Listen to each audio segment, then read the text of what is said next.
money is infinite. Money is an infinite resource. So why do we have poor people then? That's kind of strange. You all believe money is scarce. It's not scarce. It's infinite. It's just a number. We can at any time print out as much money as we need. Okay? So that's how power works. Power has brainwashed you into thinking something that is not true. You've been taught from the first day that money is scarce. But it's not scarce. It's infinite. And no matter what I say to you, you still believe this, okay? So you have to get that out of your head. Money is not scarce, it is infinite. So let's go back to the question. Why is there poverty in this world? Why do people starve? Why is there inequality in this world? Why are there poor people? Why are there rich people? Okay, so guys, this is amazing, okay? You guys can't get out of your head.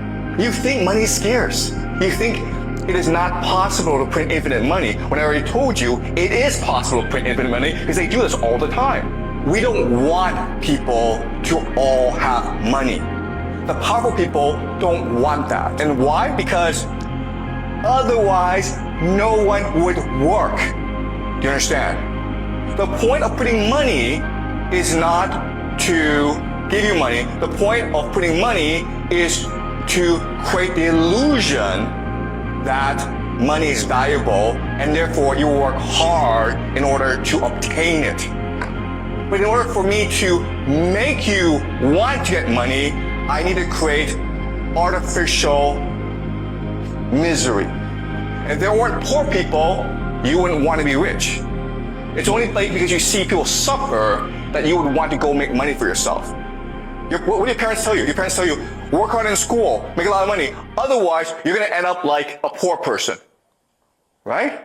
Well, guess what? If there are no poor people, your parents couldn't say that to you. And you wouldn't want to work hard in school.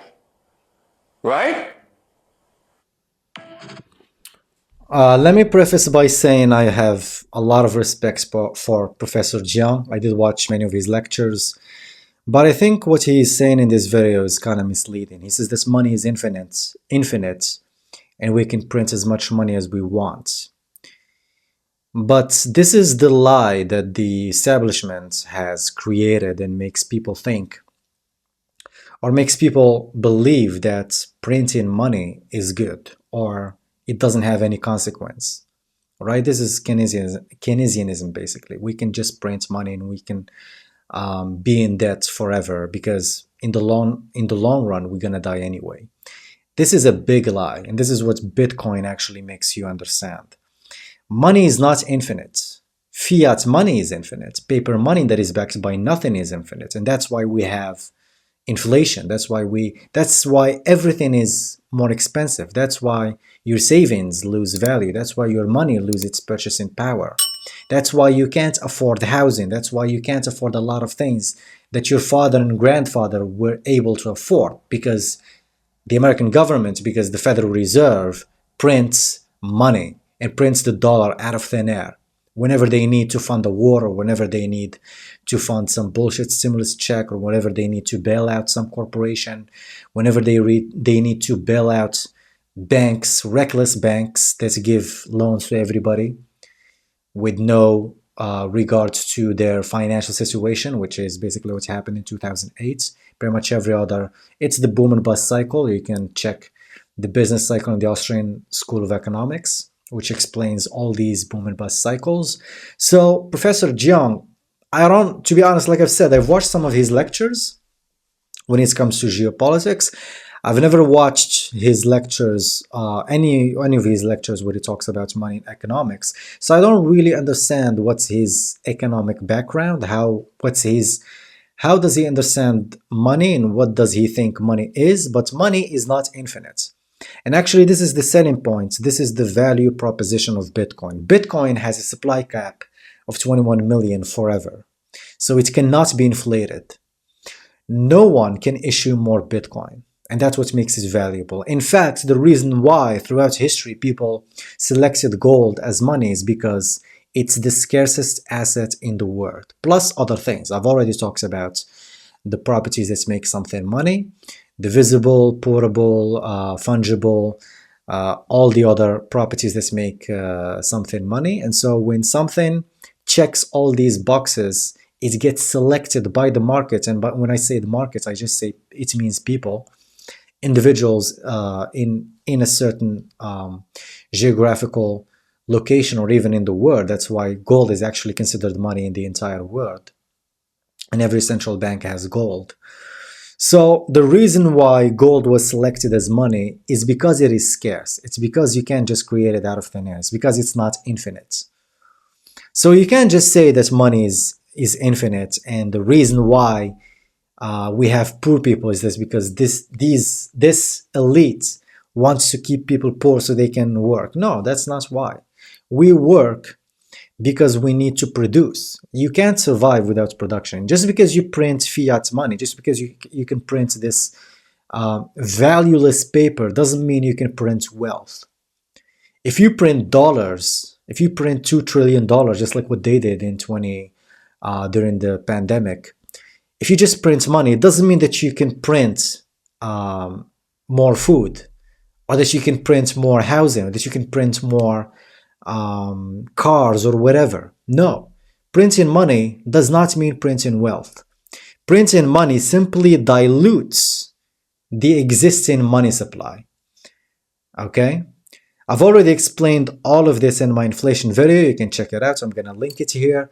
But money is not infinite, and this is the biggest lie that people think, or that central governments want you to believe. They want you to believe they can just print money and there will be no consequences, and there's going to be no effect on your purchasing power, on your wages, on all of these things. That's a big fucking lie.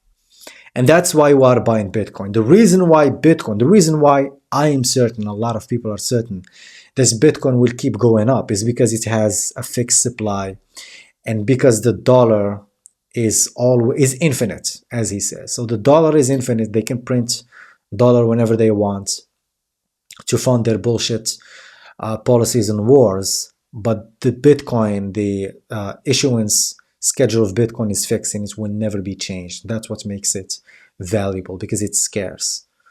Plus all the other things, permissionless, censorship resistance, and all the other things. So yeah, Professor Jiang, I have a lot of respect for you.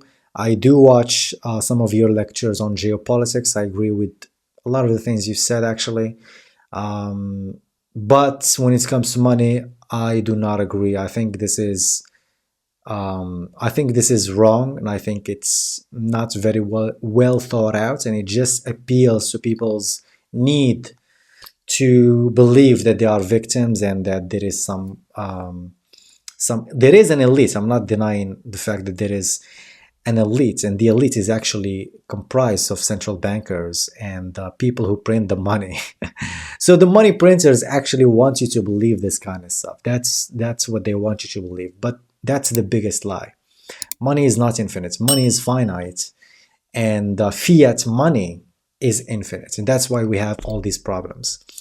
So yeah, go watch my videos about inflation if you want to understand this more. Go watch my videos about Bitcoin, the greatest scam the world has ever seen, which is the dollar. I've also had, that's one of my earliest videos.